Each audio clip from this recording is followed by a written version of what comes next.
It's Senator Rand Paul's first visit to Idaho as a presidential candidate. Earlier on Thursday, he spoke in Boise, then traveled to Idaho Falls, where he addressed a large crowd here at the Riverbend Ranch. We caught up with him before the speech. There's a lot of Republicans here, but we got to decide which Republican's going to be the nominee.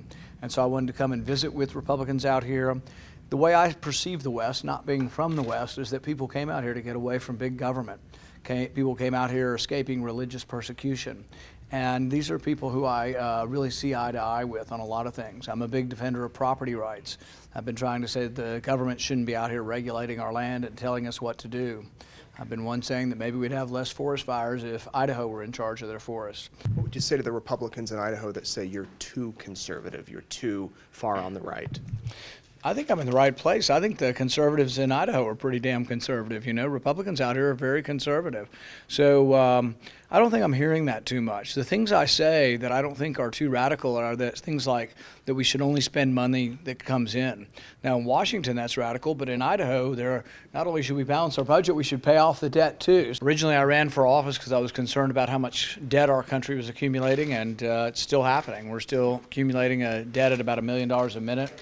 And I think we have to do something about it. Many Republicans will say they're going to do something about it.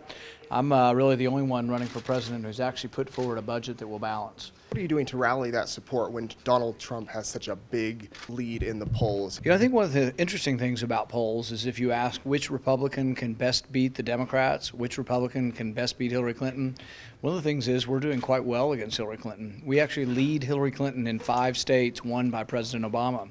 Many Republicans could win Idaho, but not many Republicans can win Illinois or Michigan or Ohio. So one of the areas we're doing very well is that we bring in new people into the party and broaden the horizons and do very well with independent voters. These polls are so early. In 2008, Giuliani was ahead at this point with similar numbers to Donald Trump. In 2012, Herman Cain led at this point. So it does change over time. The other interesting thing about the polls that is kind of underreported is that 2/3 of the people, when you ask them, are you decided? Are you a decided voter or an uncommitted voter? They say they're undecided. I don't think we've had anybody coming up and saying, oh, we're so excited about Donald Trump. I think they're excited about the small government message that we're promoting.